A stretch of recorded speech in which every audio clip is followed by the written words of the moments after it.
You are about to take what could well be the most important tour of your life. It's going to be a worldview tour. We are going to turn and gaze upon the face of God. What should we hear? What should we see? You are going to be amazed. Why did Jesus come into the world? Do you know who Jesus is? Do you know?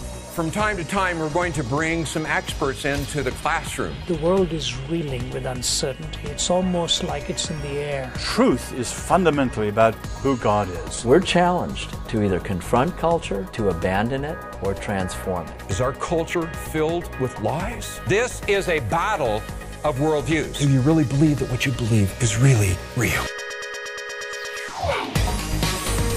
Evil. What is it? Where did it come from? Why is it in the world? Who is God? Who is God? Who is man? What does God say about who man is? What takes us captive? What is insanity? What is the world's view of work? God is a God of social order. We're going to look at economics, art, media, music, and literature in this sphere of labor. We're going to look at the area of philosophy and ethics. Everything is about relationships. There is no direction you can travel in which God has not spoken. I want us to look at the answers that we get from both Christians and non-Christians.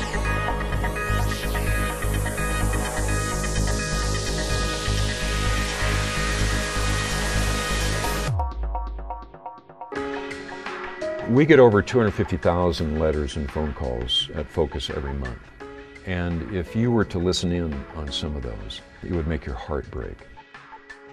The body of Christ has so bought the lies of the world that we have not only conformed to the world, but we are suffering deeply from the consequences of believing those lies.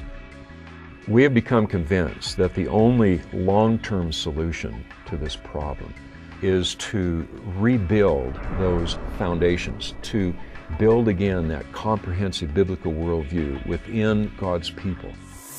One of the effects of a comprehensive and systematic biblical worldview is that you're not as easy to fool.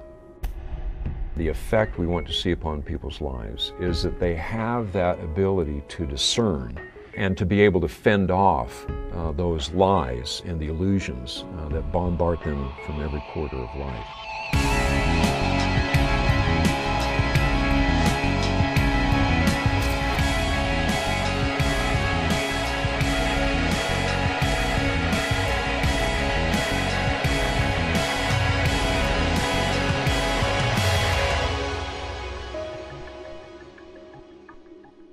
So we are deeply concerned about taking part in an effort that will not just treat the symptoms, but will go to the root of this problem, which is a worldview problem.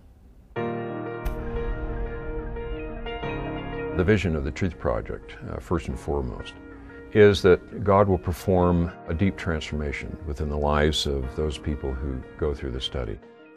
It's a transformation that will radically change the way they view the world and the way they live their life. It's a change that is permanent. It's not an emotional experience. How does it happen? Well, for sure we know that it doesn't happen because of anything we do. That kind of a transformation only occurs when God does His work within the heart and mind of an individual.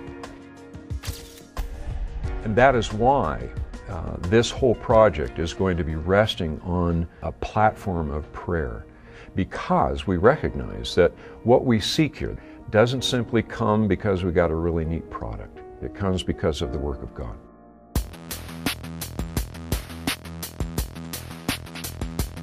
It is a long time coming, a project such as the Truth Project. I think that the Truth Project is one of the most significant things that Focus on the Family has ever undertaken.